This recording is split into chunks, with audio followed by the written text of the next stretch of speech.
Olukiiko lw'ebyokwerinda olutuuziddwa ku kyalo Kisowera mu ggombolola y'e Kawempe lwetabiddwamu ab'ebyokwerinda nga bakulembeddwamu DPC Abe Muwonge, amyuka RCC Kawempe Nuwa Njuki Mbabali n'abatuuze okusala amagezi ku butya bwe basobola okunywezaamu ebyokwerinda. Mu lukiiko luno abatuuze olunwe balusonze mu muwandiisi w'ekyalo kino Hajala Namugenyi gwe balumiriza okuba n'abaana ababatigomya ku kyalo.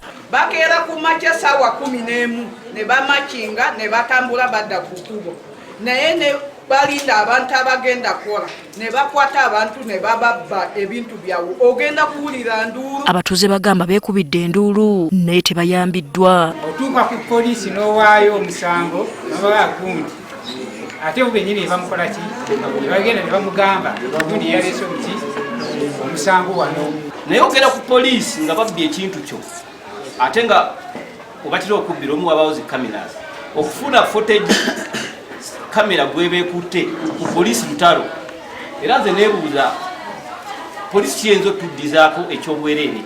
Bw'oba okutte omubbi ani agenda omuwaako obujulizi mu kkooti? Oyagala RCC abagenda mu kkooti agambe nti oyo mubbi bamujja mu kiza zooni.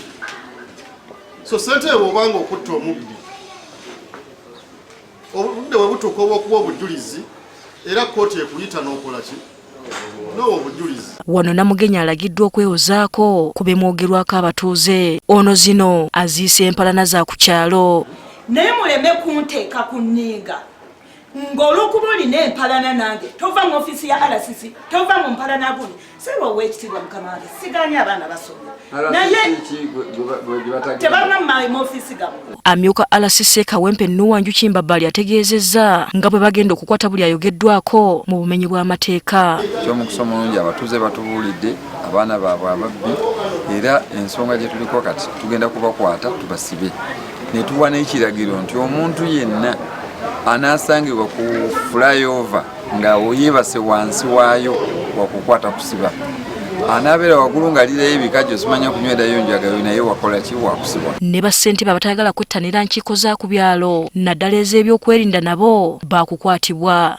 Bassentebe badde n'obugayaavu tebakyuza nkiiko naye tugambye nti okutandika n'olwaleero basente bateeka okutuuza enkiiko. Oluvannyuma lw'olukiiko luno abatuuze balina essuubi nti ebikolwa by'obumenyi bw'amateeka byandikendeera. Hasfan Nanvuma agafeeyo ku Spark TV.